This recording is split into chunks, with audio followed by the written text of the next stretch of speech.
Bonjour et bienvenue dans cette troisième vidéo consacrée à l'exploitation de notre serveur de messagerie Zimbra. Donc on va se loguer en premier lieu. On va passer en l'utilisateur root.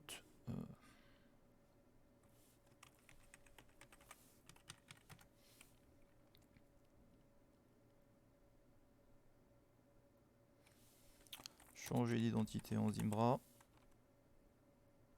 Et tester ou tenter un démarrage des éléments ou des services qui n'ont pas été démarrés.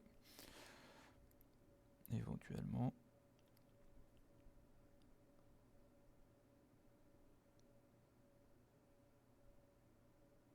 Par défaut, tous les services démarrent, mais on peut taper cette commande pour être sûr, parce qu'on n'a pas assez de mémoire des fois. Donc on va aller sur l'interface d'administration. Bien sûr, on vérifie notre adresse IP pour pouvoir utiliser la carte ou l'adresse IP derrière la carte en NAT. 192.157 pour moi. Donc https 192.168.192.157 70.71 pour la console d'administration.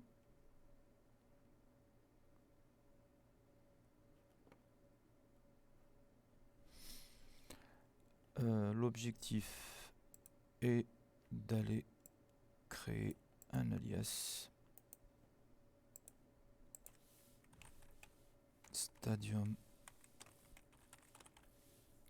Company.com relié à notre domaine cible mail.stadiumcompany.com. Stadiumcompany.com. De faire la liaison LDAP. Donc je reste dans domaine. La liaison derrière le domaine de base. Gérer l'authentification. Active Directory externe. Suivant. On renseigne le nom de domaine, stadiumcompany.com, vous ne l'avez pas par défaut. L'adresse IP, parce que moi je l'ai déjà fait, 172.20.01 qui correspond à l'adresse IP de notre contrôleur de domaine. Étape suivante, on n'a pas de DN à renseigner. Je renseigne le compte administrateur du domaine, administrateur.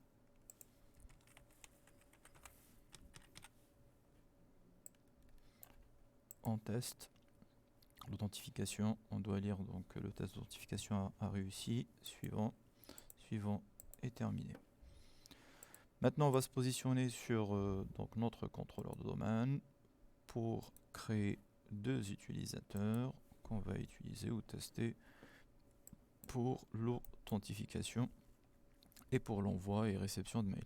Donc nouvel utilisateur, premier je vais l'appeler P Martin par exemple. P Martin pour l'ouverture de session. Très important, l'utilisateur ne doit pas changer de mot de passe et le mot de passe n'expire jamais.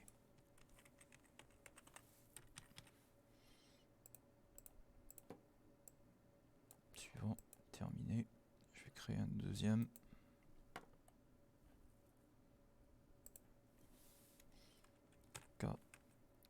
Cola par exemple. Cola. Mot de passe en respectant les stratégies de sécurité de mot de passe par défaut.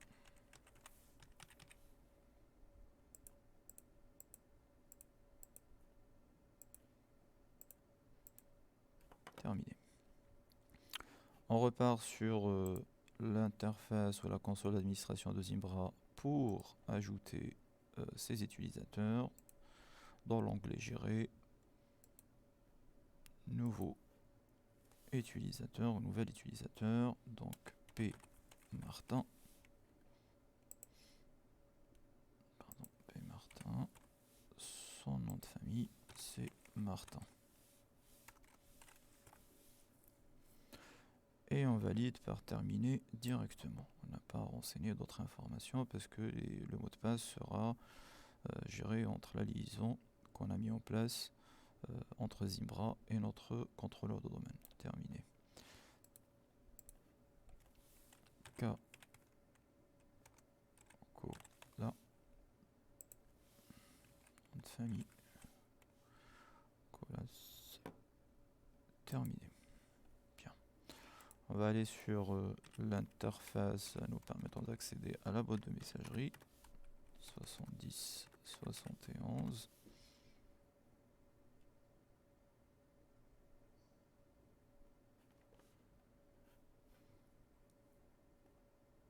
Non, 84 43, pardon. On se connecte, on fait une tentative de connexion avec notre compte Pmartin. Le mot de passe défini lors de la création de ce dernier dans l'AD.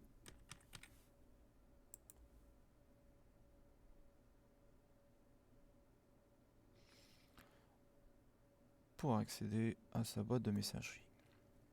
Donc l'authentification se fait correctement. On va créer un message qu'on va envoyer à K Colas. On voit que la liste des utilisateurs sont déjà répertoriés. Sujet, test.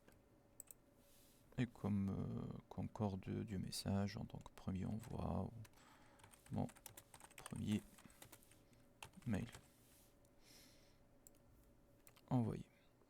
Donc normalement on est censé voir le petit message mail envoyé et dans le dossier envoyé le mail qu'on vient d'envoyer. Alors je vais utiliser un autre navigateur pour se connecter à la boîte de messagerie du deuxième utilisateur, entre autres K Colas.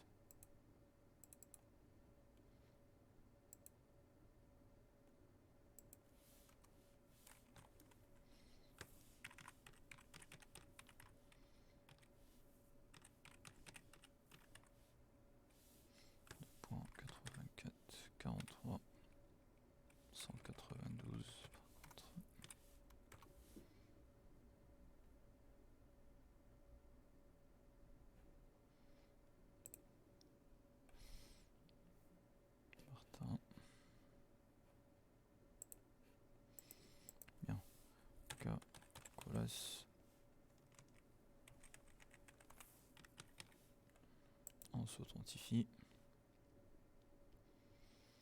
et on remarque qu'on a un mail reçu de la part de Martin qui dit mon premier mail. Alors on va tester au même temps la messagerie instantanée. Donc Kakola qui va ajouter un contact P Martin.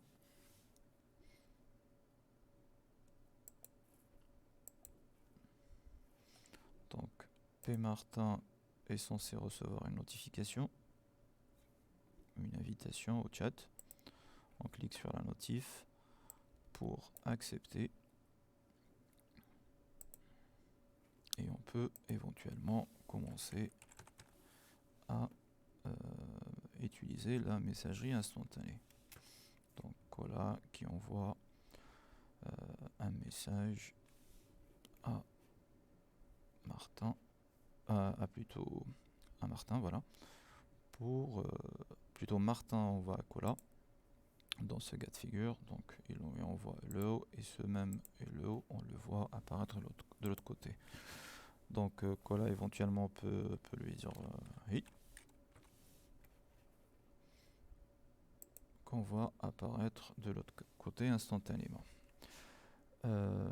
Bien, on va tester l'envoi de mail à l'extérieur éventuellement. Donc là je vais utiliser ma boîte de messagerie.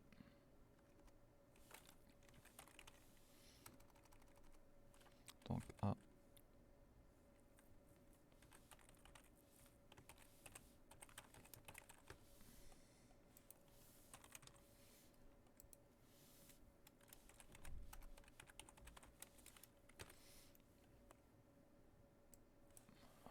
Tech et on envoie.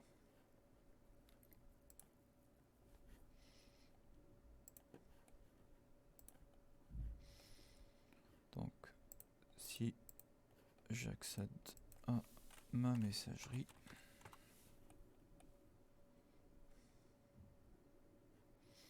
patiente un petit peu.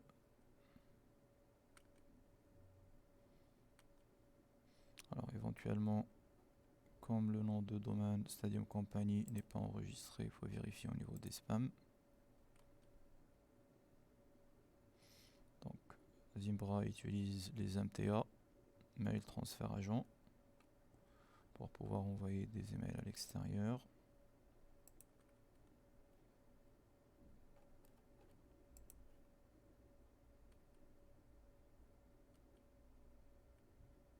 Voilà, on vient de recevoir le mail de la part de Martin qui dit bonjour, mail reçu de la part de pmartin@mail.stadiumcompany.com. Voilà, donc ça c'est la partie exploitation. On reviendra en détail sur la configuration des éléments au sein de Zimbra. On mettra en place éventuellement un script pour importer automatiquement la liste des utilisateurs. On n'a pas à les renseigner ou les ajouter manuellement comme on vient de le faire. Merci pour votre attention et à très bientôt pour une prochaine vidéo autour de Zimbra.